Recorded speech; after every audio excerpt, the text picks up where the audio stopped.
Tom, have you caught a lot of hell for this kind of view? Yeah. I've literally lost teaching positions. I've been through literal trials. I'm scheduled for a third one anytime now. I'm just waiting for a date. This one's over the queer issues. Wait. You're about to go through a heresy trial? Yeah, and I'll be my third one. Over queer and gay inclusion? Yeah. I'm an ordained elder in the Church of the Nazarene, and our denomination does not have a fully affirming position. Tom, you're going to lose, right? Yes, I expect to lose.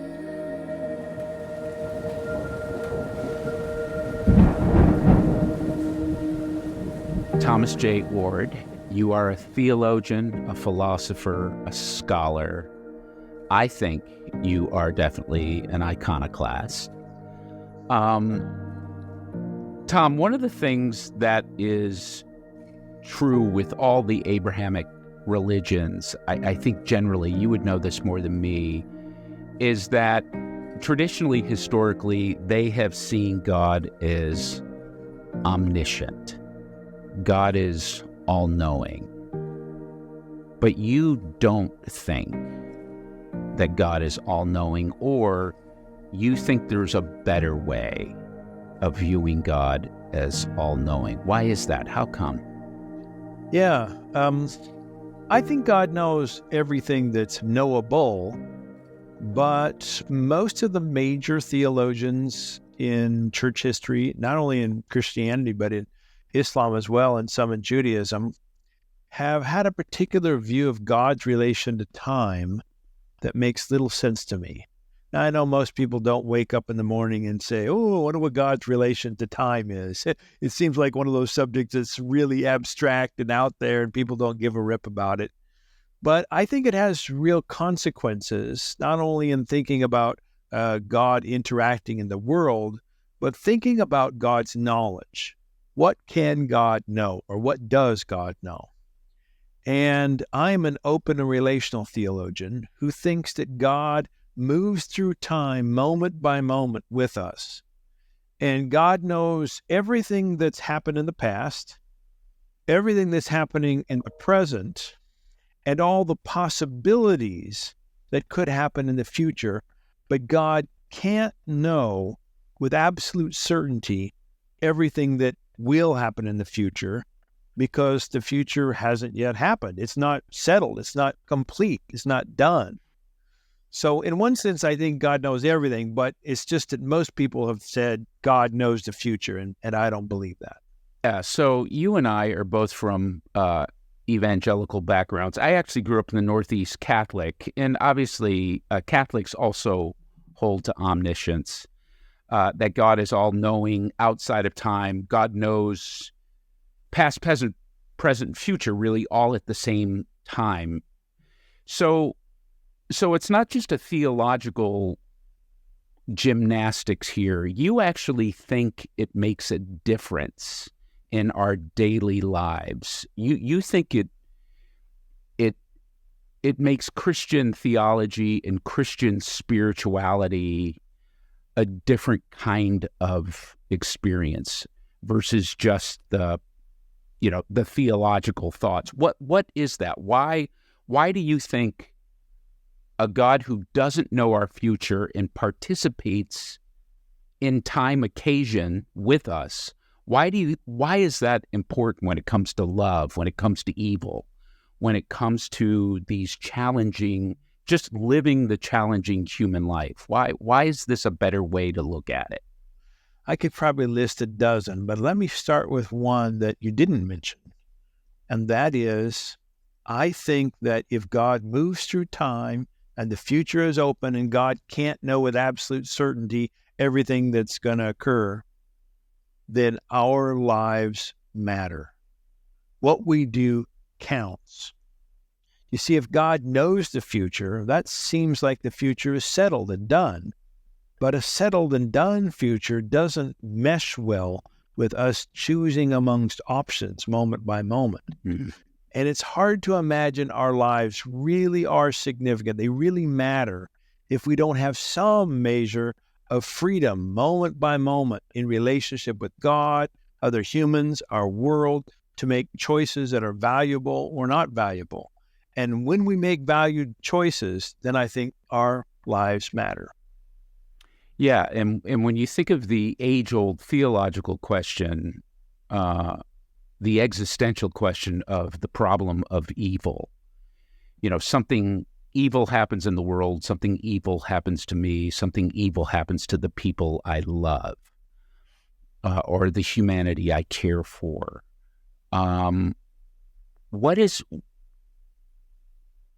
How does that, and by the way, I fully agree. No, I have reached the place in my own life where I'm as well as open relational theology.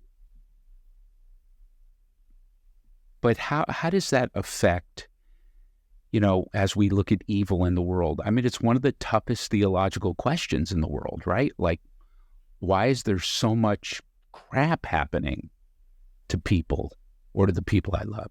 Yeah. Yeah, some people rightly criticize a sort of predestinarian view of things, which said that from all eternity, God has pre-decided everything that's ever going to happen. And they'll say, well, if you have that view of God, then you can't handle this problem of evil. And they're right about that. But what those same people will often say is that God has given us freedom. God could take away that freedom or override it, but God sometimes permits or allows evil. So they say God doesn't cause it, God allows it. And it doesn't take too much reflection to realize that that view still doesn't solve this deep existential question that you mentioned, because it's hard to imagine a truly loving person allowing or permitting the genuine evils that being could have prevented. So I think we ought to go further than saying God just doesn't cause evils. It's free will. I do believe in free will, obviously, but I think we need to go further and say God simply can't control not only free will creatures, but anything in creation. And the reason I think God can't is not because God's a wimpy God or up on Mars eating popcorn, looking down at David and Tom saying, hey, good luck, fellas. Sucks to be you when it's bad, but you're on your own. I don't believe in that God. But I think God's love is inherently uncontrolling. God can't control Tom, David, worms, and corks, because God loves everyone and everything. Yeah, and what I love about this, or what I should say makes sense, not to just my brain, what makes sense to my heart, Tom, is that it seems like free will is actually free will. It doesn't need a deep theological explanation. You're free. And it makes more sense when we understand the poetic version of the Hebrew Bible, that we're made in the image of God, and that image being that we're free. So that connects with my heart. But it also makes sense, especially I've heard you talk expansively about this and read expansively, that God is a relational God. God isn't just a mechanistic God. God is a relational God, and that everything in the universe relates, right? Is that? Yeah. Two key ideas. The idea that God is not only giving or influencing us, God is also receiving, being influenced by us. And I happen to think not just us, but all of creation. And the notion that we are influencing and being influenced by others in creation. So God is a relational God, and we live in a relational universe. We're relational through and through. That makes a big difference, I think. Yeah, and to me, it seems to make God kinetic instead of static, and seems to be exciting. The idea that a relational God is going, hey man, I'm living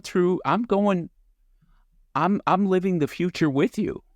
Let's see where this goes, and let's see when we relate and connect and love and attach and attune. Let's see where this relationship brings us into the future versus the mechanistic God, right? Is that, to me, that, yeah. Definitely. As you were talking, I was thinking about an illustration that John Calvin gave for his view that God was outside of time or non-temporal. God doesn't experience history like we do, but God stands outside of it all. And he tried to say, well, imagine that you went to the very top of the church bell tower. And of course, in his day, that would be the tallest place in the town. And imagine you're sitting at the top of the bell tower and you look out and you happen to see a parade going through the town. He said, from that perspective, you could see the beginning of the parade and the end of the parade all in one glance. And he said, that's how God is. God is outside of time and history. God sees the beginning and the end all in one moment as just one now, because it's timeless. And that's who God is. Now, an open and relational person like me thinks differently. We don't think God's up in the bell tower watching history. We think God's in the parade, experiencing it moment by moment. And what happens here and now really matters to us and to God, because God is truly Emmanuel. God is truly with us and all of creation. Yeah, I think it's a much more exciting, but a much more loving relational view of God. And Tom, you're one of the philosophers and theologians who has really not just beating this drum, moving this theology along, especially, we're probably the same age, close to the same age. I think I'm a little older than you, but especially for young theologians, men and women who are processing these things. But Tom, have you caught a lot of hell for this kind of view, especially in the decade circles you've run? Yeah. I've literally lost teaching positions. I've been through literal trials. I'm scheduled for a third one anytime now. I'm just waiting for a date. This one's over the queer issues. Wait. You're about to go through a heresy trial? Yeah, and I'll be my third one. What is this 2023 or 24, or is this 1523? Are you over queer and gay inclusion? Yeah. I'm an ordained elder in the Church of the Nazarene, and our denomination does not have a fully affirming position. And I think the church needs to change. And so I've been advocating for that.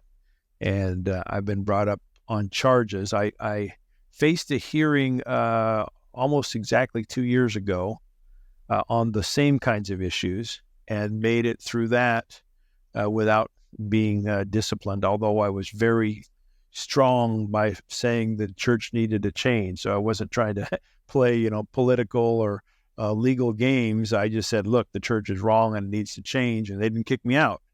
But now, for the same charges, I'm being brought up again, and I'll face a larger trial.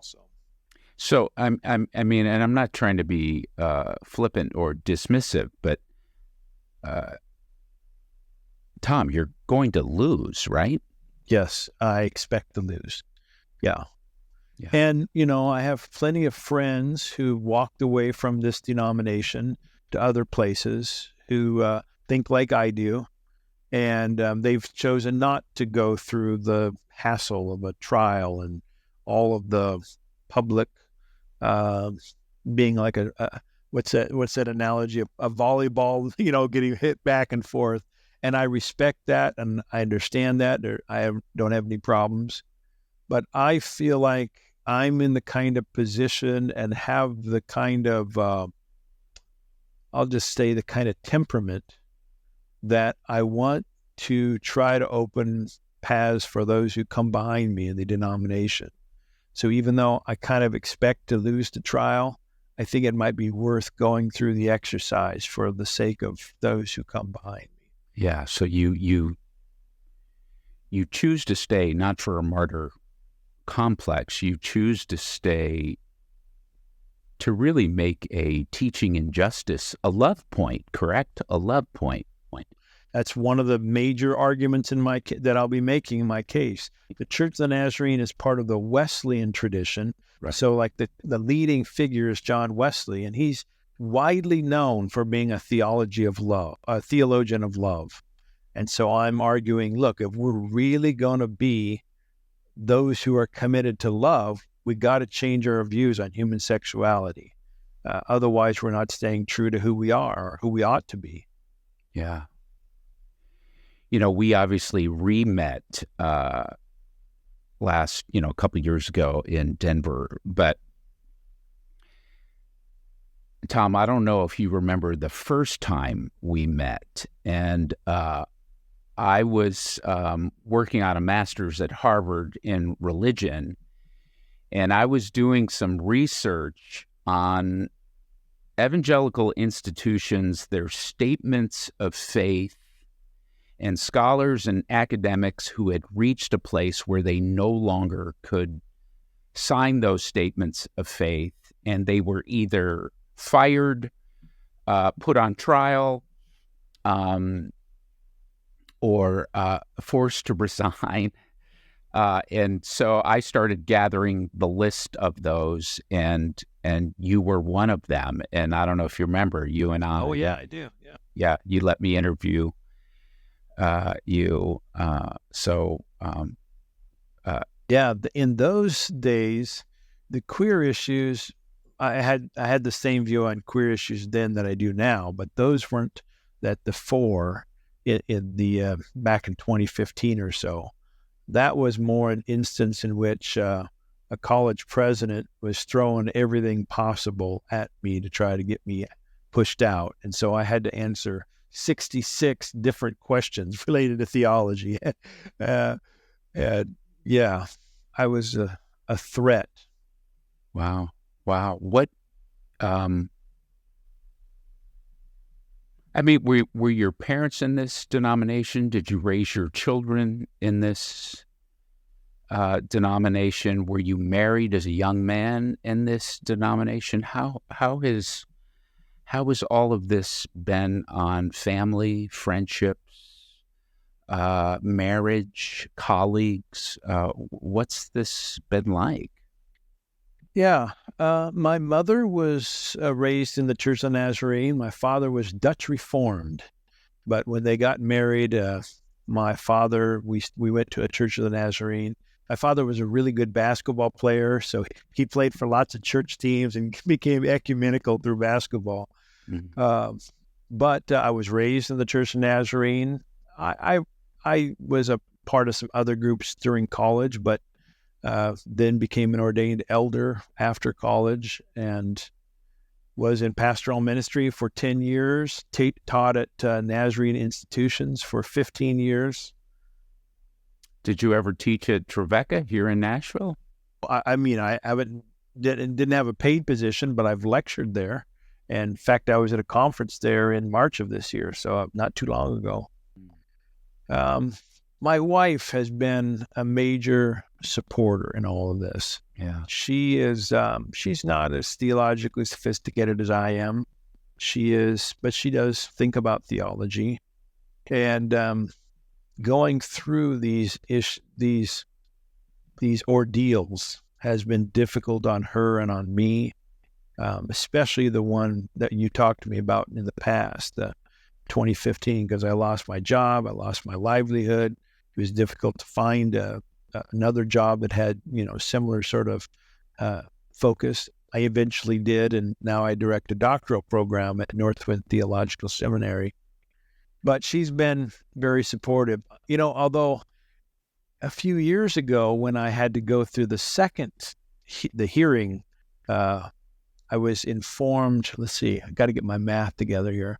I guess I was informed in November of 2021 that these charges were leveled against me. And so I told the what we call a district superintendent in our denomination. He asked me if I wanted to go through the process, a hearing and then possible trial. And I said, yes, I want to face it unless my wife says no, because she'd been through so much with me. And so I came to her and I said, look, here's what's happening.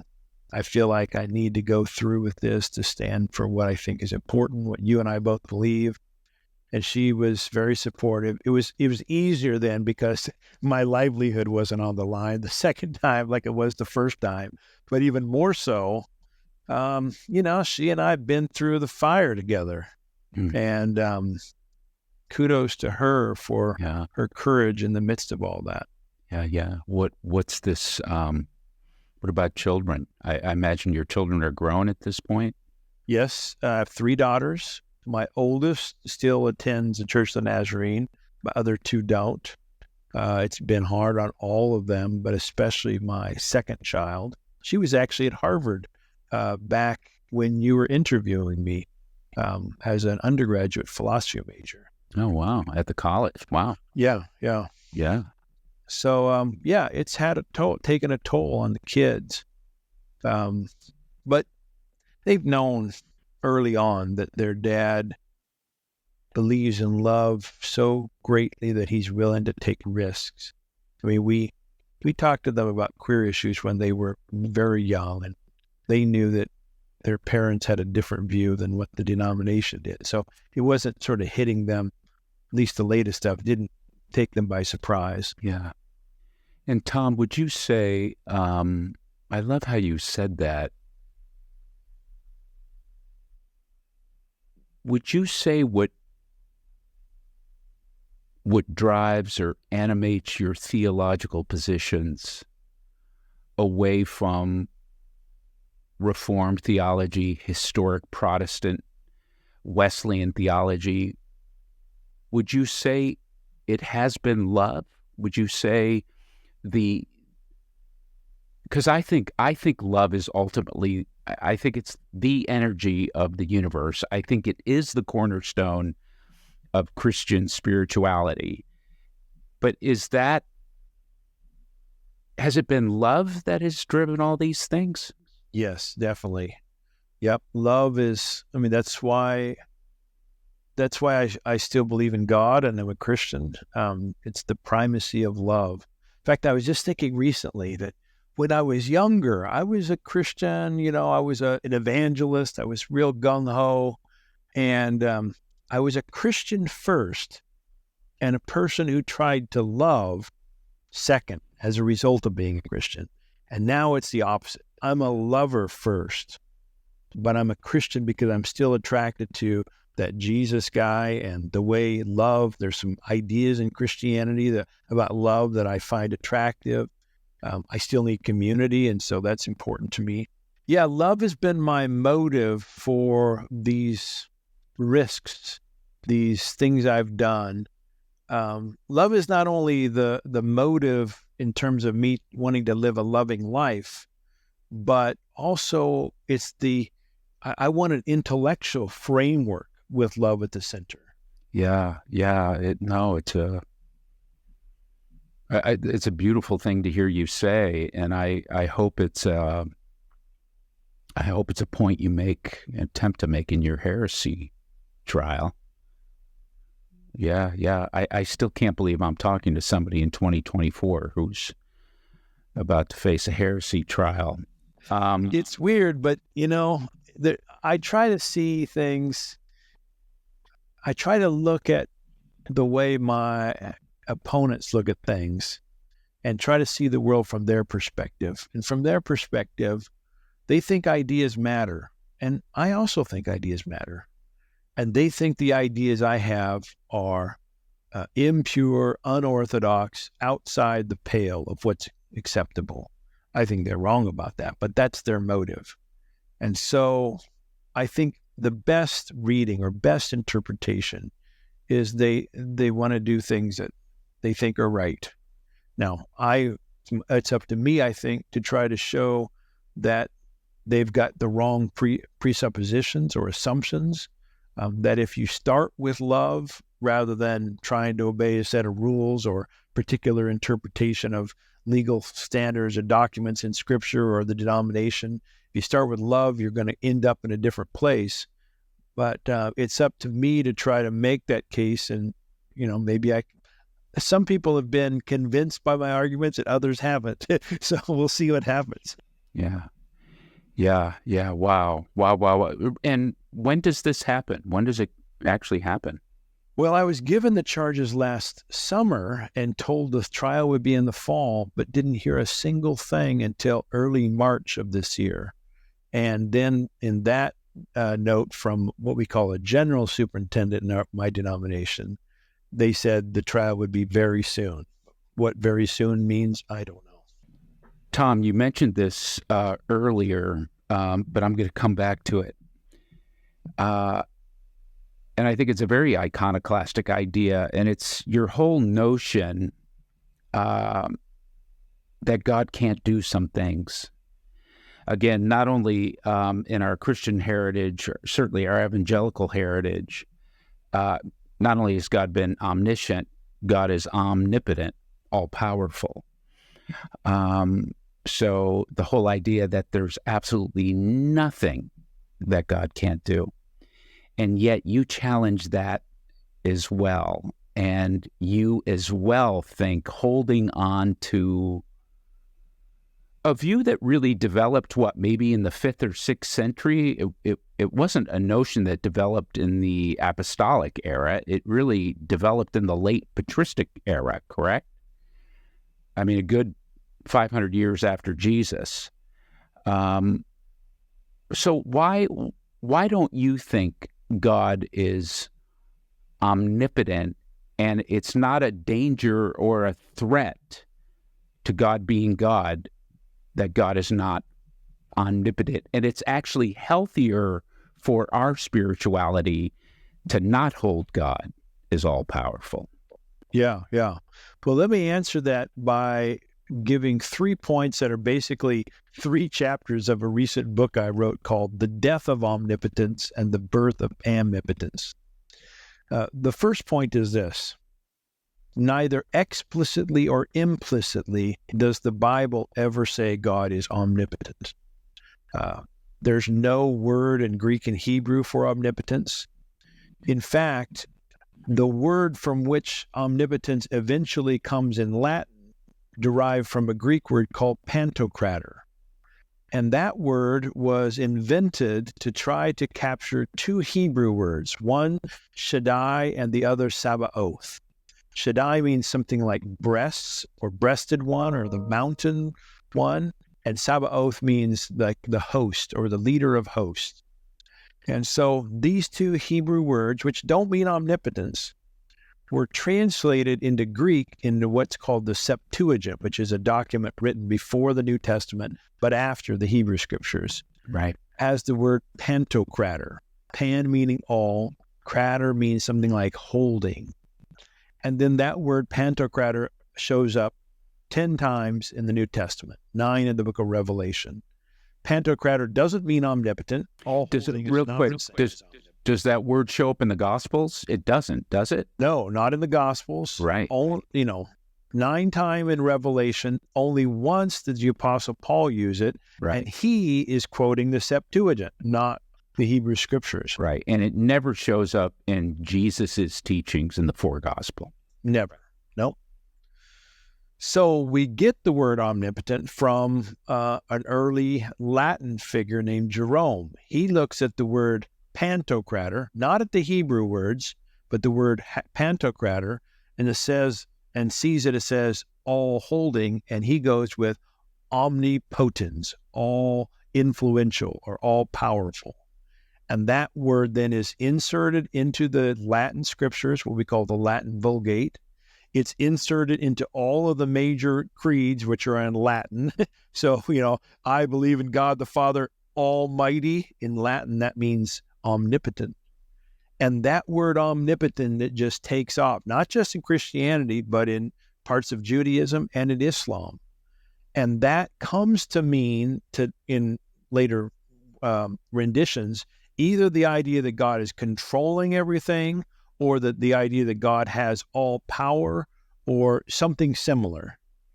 And even though I know it's not explicit in Scripture, and I make the argument it's not even implicit in Scripture. So that's the biblical case against omnipotence. Second point is more philosophical, and that is, once you start thinking about who God is, it becomes you quickly realize that we shouldn't say that God can do absolutely everything. So, for instance, most believers have said that God everlastingly exists. So if that's true, God doesn't have the power to stop existing. Or that God is omnipresent. If that's true, God can't not be in Nashville. And then, in my way of thinking, God's love is something God always does. So God can't choose to be evil. And so philosophically, there's real reasons to dismiss it. I have a chapter called Dying the Death of 1,000 Qualifications, because most Christian philosophers have realized that there are philosophical exceptions, but have ignored them. And I think we shouldn't do that. Yeah. So what are actually some helpful things that God can't do? Like it's good for our spirituality that God can't do these things. I don't think God can do evil. God can't sin. Just about every major theologian have said this, so it's not something new I'm inventing. But that's important because, we can trust that God is always going to love. God can't stop existing. Another important things. But there's some things that I think even some of your listeners have thought about and just haven't kind of put things together in terms of their theology. For instance, many passages of Scripture says God can't leave us or forsake us. That great story in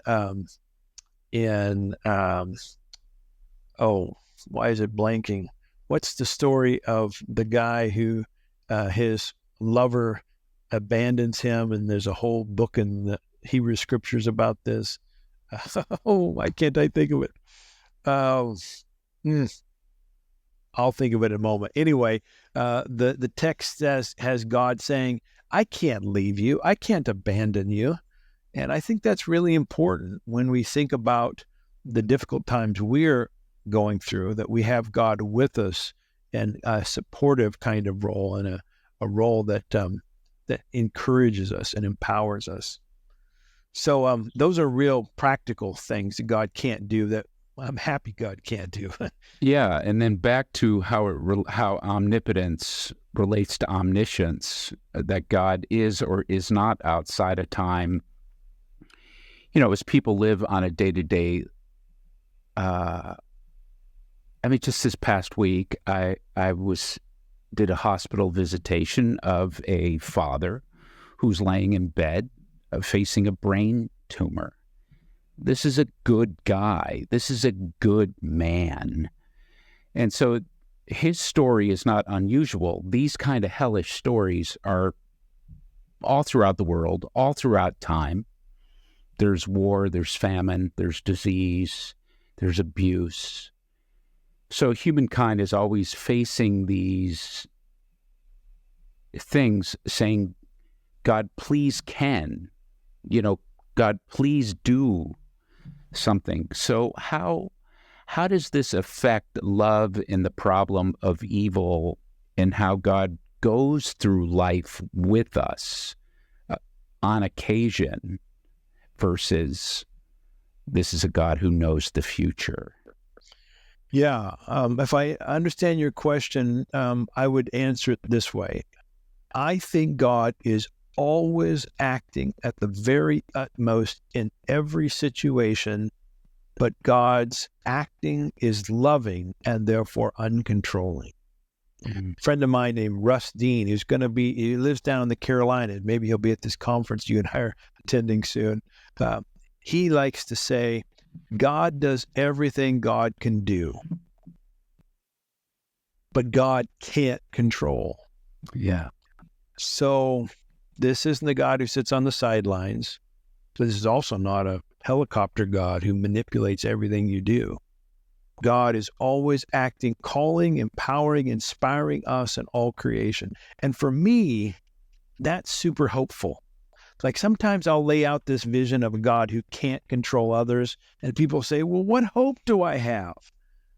And I say, well, look, if God could control, I lose hope, because that means God hasn't been stopping all the crap that's in my life and in the world. God is allowing Putin. God is allowing the Gaza conflict. God allowed the pandemic. God allowed your sister's rape, yada, yada. But if I find real hope in believing that God is always acting and then needs our cooperation for love to win. Yeah, I totally agree. And I think it fits with some of the epistles that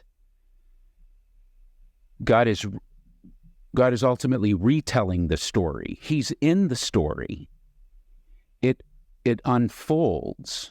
Because I agree with you. If he could have stopped a family member's rape, a horrible abuse that one of our listeners had experienced, then what kind of God is that? But if God is in the moment and in time with us and going through that, then we have a God who reclaims and retells these awful stories that happen in life. No? Yeah, I like that. Yeah. Recapitulation, I think the theology. Rob Bell gives a story about it in his book where it's like you go on this awful camping trip, awful things happen to you on this camping trip. It literally was the worst camping trip in the world. It was awful in the moment. But then years later, you're sitting with friends and you're telling about the worst camping trip. But when you're retelling it, all of you are laughing and you're even emphasizing the horrible parts of that camping trip. The horrible parts now become the best parts. And it's because the story is now being retold later. And I like that, but I would want to make a caveat. Please. Some people will take what you just said and say, we'll see, all the bad stuff was really a part of God's plan all along. And in hindsight, we look back and we see, look, so much good came from it. God allowed or willed it. I don't want to go there. However, I do think we can tell that story and tell those stories and say those things that happened were genuinely evil. They made our lives or the world worse than it otherwise might have been. And they were never meant to happen. They were meant to happen. Never. God didn't cause them or even allow them, as if God could have stopped them. Yeah. But God continues to work with us and whatever happened to try to squeeze something good from the bad that God didn't want in the first place. Yeah. And I think that's redemption as well. There's a world of difference between God causing or allowing evil and God's trying to squeeze something good from what God didn't want to have happen. I agree. I mean, a world of difference is an understatement, isn't it? Yeah, no, I agree. Well, Tom, something is going on in Western and American Christianity. I heard a statistic the other day from a book about nuns, Nones, that if you add up all the Christian conversions in the two great awakenings, 1 and 2, those numbers pale in comparison to the great deconstruction we are currently in, all the Christian deconversions and Christian deconstruction. It seems like American Christianism, and I'm using that term on purpose, it seems like American and Western Christianism is experiencing a massive shift. And I know you and scholar Tripp Fuller just released a book called God After Deconstruction. It seems like Thomas J. Oord was deconstructing before it was even a faddish thing. We got your 3 heresy trials to prove it. Most people, their Southern Baptist grandpa's not talking to them. You're going through you're going through 3 heresy trials. I lost some friends that were meaningful to me, and I lost some friends that I'm glad I lost. Tom, what is going on in American and Western Christianity? What is happening? Yeah, well, in this book that you mentioned, God After Deconstruction, we look at 9 reasons people say they deconstruct. And we get these 9 from our own surveys, the writings of others, the surveys and questionnaires from other books and things. By the way, you guys surveyed over 1,000 people? Oh, probably many more than that if you add the stuff from other people. Yeah. And we look at all of these 9 reasons and say all of them are legitimate.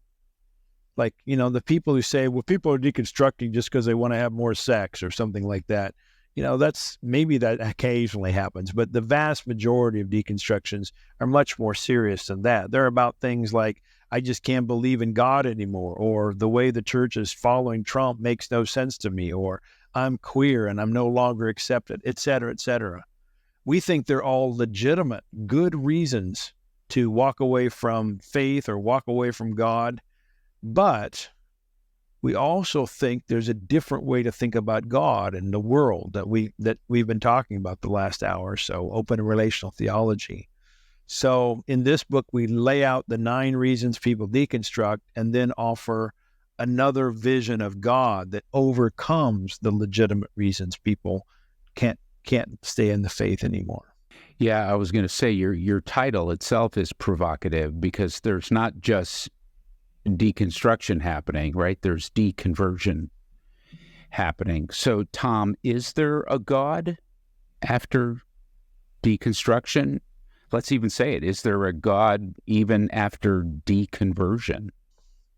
I think there is, but I think people are wise to run from the way God has been talked about in most circles. So there's a lot of bad theology out there, and people who are saying, well, deconstruction is just a fad. They'll come back to believing what their parents believe. No, I think most people have said, I'm done with that.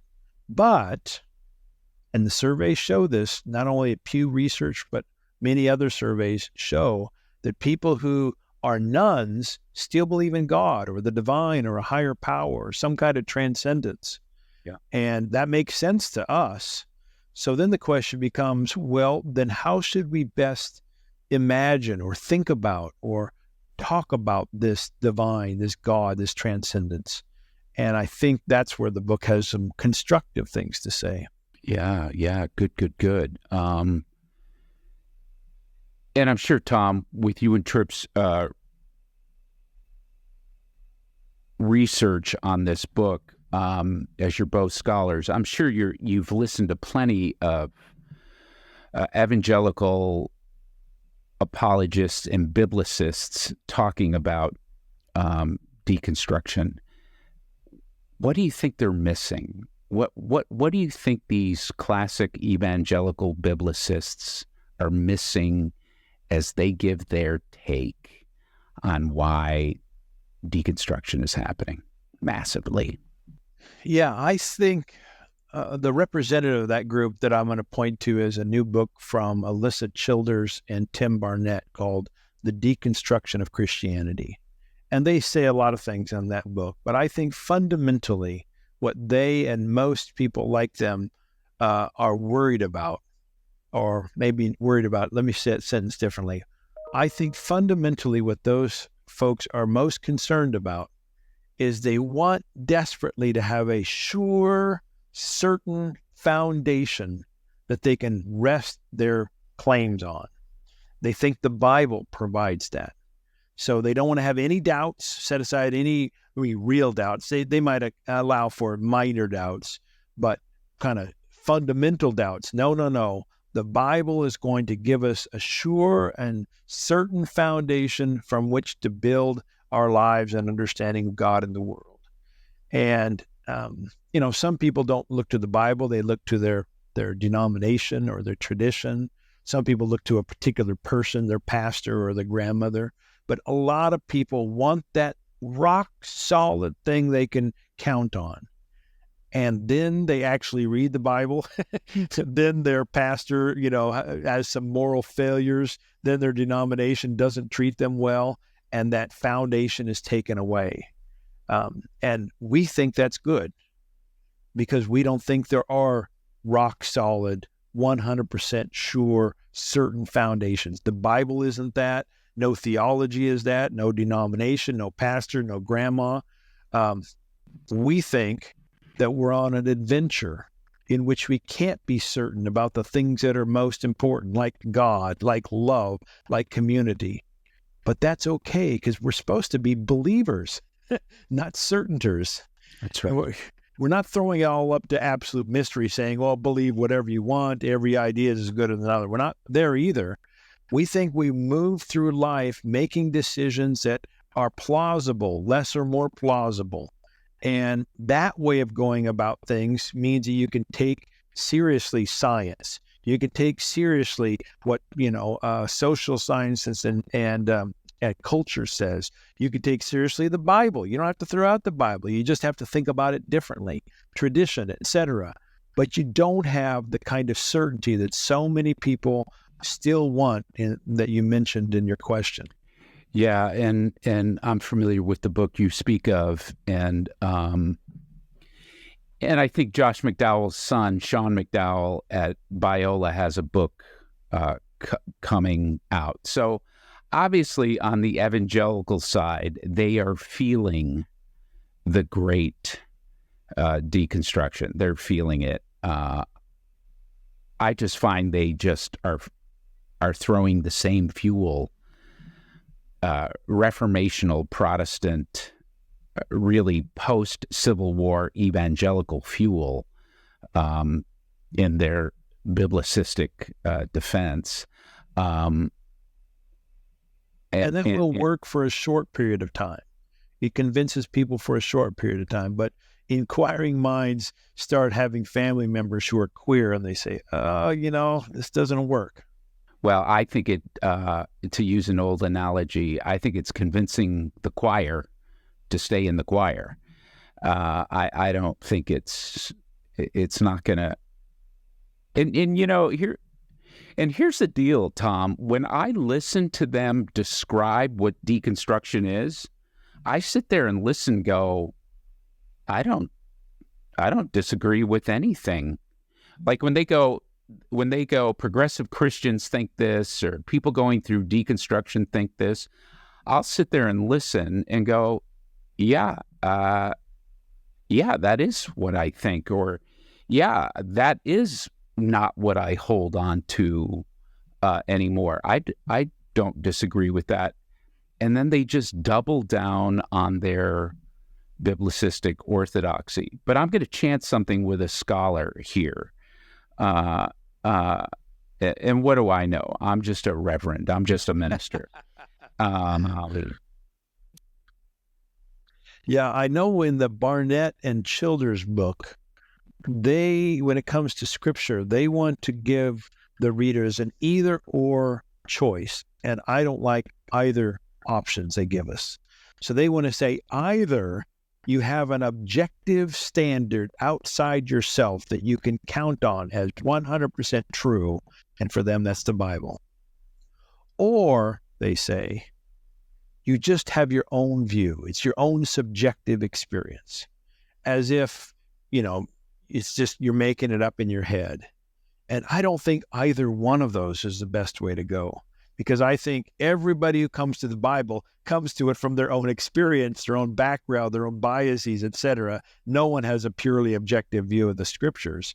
But also our own subjective experience is always influenced by our surroundings, our past, etc. So you're never making it entirely off the top of your head. You live in a history and a community, and sometimes that community includes scripture and Christians.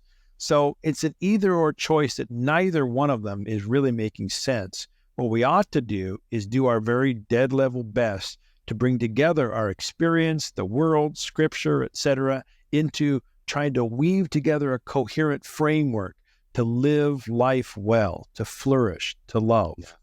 Yeah, no, that's so good. In fact, when I hear them, when I hear their give their defense, I have to admit I'm a bit cynical. I'll listen to it and go, "Oh wow, it's 1980s evangelicalism all over." And then they'll go, "No, we're going way back." And I'll be like, "Oh, you're right. We're going back to the 1950s." And then we'll go, "No, we're going way back." And I'll go, "Okay, you're going to Princeton Seminary, 1895. Yeah, okay. Yeah. I'll go, okay. I don't think we're going way back. But here's my. So yes, and I don't know your 9. Tom, the problem is I ordered my book. It comes tomorrow. So it's coming the day after my interview. So I'm kind of winging it here, but I look forward to reading your 9, but whether we hear it's church trauma, church abuse, clergy, excessive, weird clergy, megachurch extravagance, rigid theology, exactly. I still think, okay, here's where I'll chance it with a scholar. I still think there's something, it is those things. I'm not being dismissive of that. They're real. But Tom, I think the shift is bigger than even that. I think what the shift is in our third millennium theology is there is really a third millennium shift.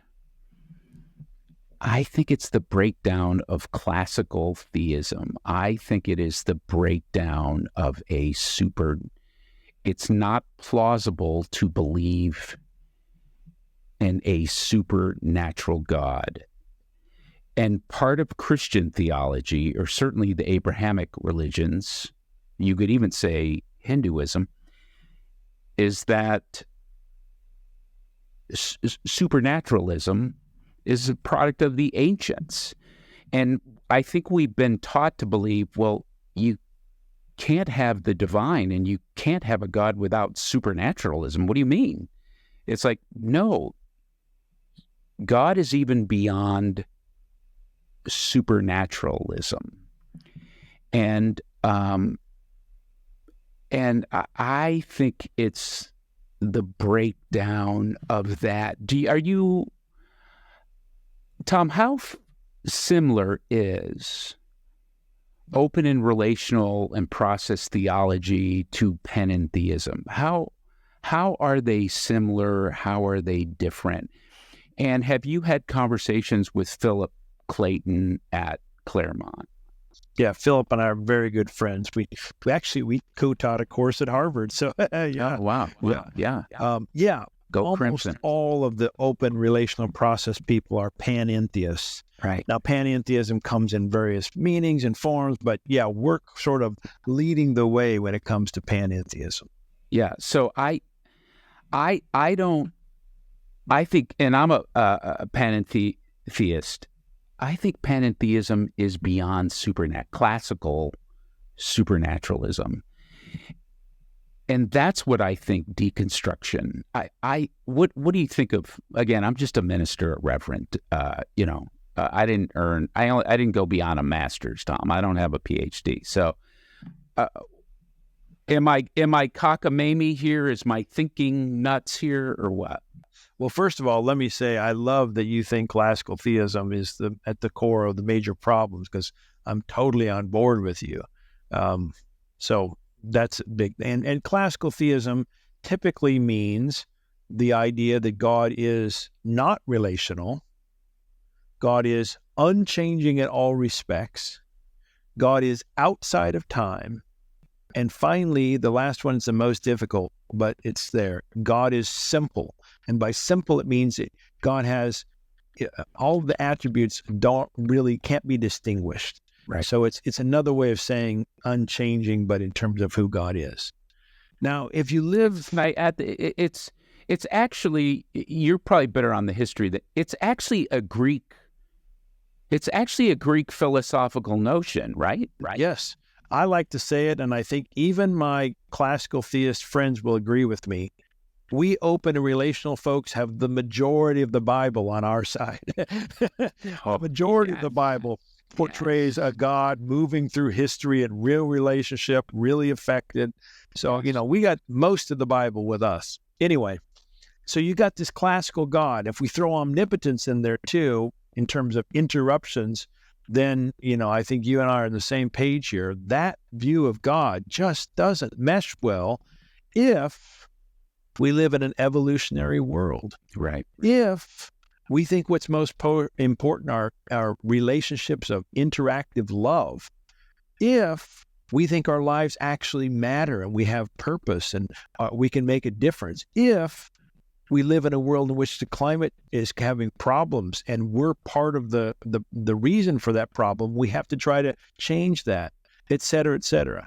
In today's world, that view of the classical God just doesn't make a lot of sense. Yeah, I agree. And I think I as I listen to our evangelical biblicistic apologists hunker down on evangelical theology, and I'm not necessarily saying evangelical theology at times is unsophisticated. I'm not.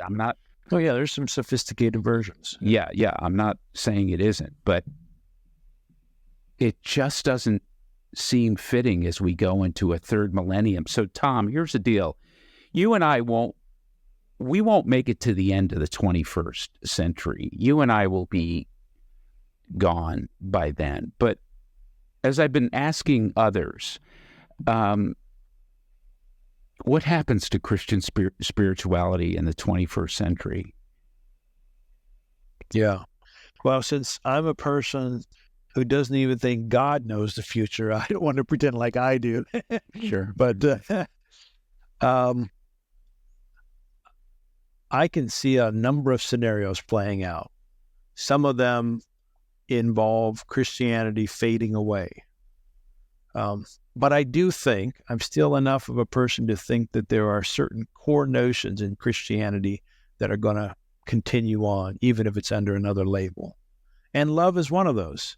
Now, of course, Christians don't have the market on love. You can be a Buddhist, an atheist, a Hindu, a Jew, a Muslim, Baha'i, whatever, and live a loving life. So that's going to continue, I think. And the temptation not to love is also going to continue. So spirituality in the future, if it's the best of all possible worlds, in my thinking, is one in which the themes of love continue to rise in prominence.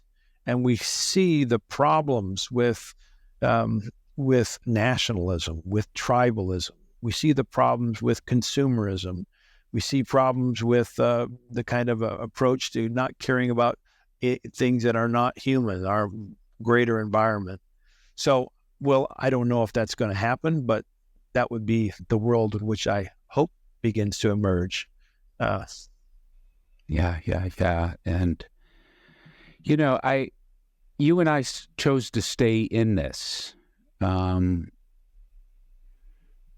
We probably had enough real life relational stories and even intellectual expanse to junk and to leave the whole thing.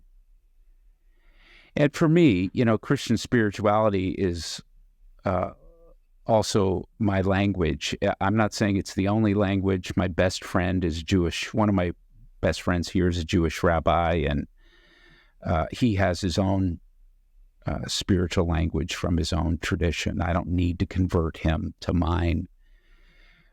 But I like you. Christianity is still my tradition still helps me to love bigger and better and more expanse, while certainly making room for those that don't share my tradition. But I guess that's the story I want retold, that Christian spirituality is a spirituality of love. No? Yeah. You know, our mutual friend Brian McLaren, in one of his recent books, Do I Stay Christian?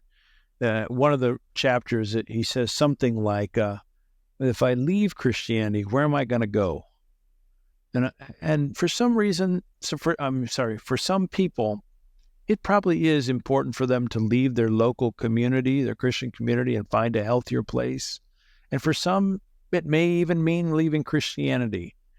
But because I think we're wired to be communal people, we're going to need to find another community if we're going to thrive.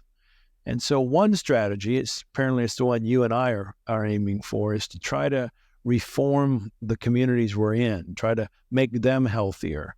Not that they're ever going to be perfect, and not that we're shaming people who look elsewhere, but one strategy is to try to salvage what's salvageable and then build something better upon that. Yeah, yeah. Well, Tom, thanks for giving us higher thoughts about God, a more expanse about love when it comes to God. Please, for theology's sake and spirituality's sake, but ultimately, as we both said, for love's sake, keep telling this story about God. I imagine the book, your brand new book, is found where all books are sold: Amazon, Barnes and Noble, all places. And thanks, Tom. Thanks for being on my podcast, and really thanks, Tom, for being an iconoclast. You are an iconoclast. Well, thanks for the invitation, Dave. I really enjoyed the conversation. I feel a little weird you calling me an iconoclast. Why? Because it's one of the great church heresies? Maybe so, but iconoclasm, yeah. I think it's because, and maybe I haven't thought my way through this, but I'm not aiming to upset the apple cart. I'm not aiming to overthrow everybody. I'm not a rebel at heart. It just seems like if I'm going to live a life of consistent love, there are times in which I've got to stand up to what I think is wrong. And I'm fortunate to have both the connections that support me in that, a background and a history, certain habits that I've inculcated over time. And so maybe I'm an iconoclast, but I'm really just trying to live a life of love. That's my goal. Yes, and well said. And obviously my fun label has its limitations. And I was thinking that the weird irony here, Tom, you're going, I'm not trying to do this. And to my core, Tom, I'm a rule breaker. How come I haven't been on a heresy trial? I mean, I'm you're the guy trying to, not acquiesce, but spread love, and you're on 3 heresy trials. I'm busting things wherever I go, and nobody wants to try me for anything. That's hilarious, David. Well, I will see you in Raleigh next week. Great. Thanks a lot for the chat. Yeah, Tom, thanks for being on my podcast, and we look forward to your brand new book, God After Deconstruction. And I'll say this, for anybody that wants to learn about open relational process theology, find Thomas J. Oord. You have plenty of wonderful things out there. So Thanks, Tom. Thanks for being here. Peace. See ya.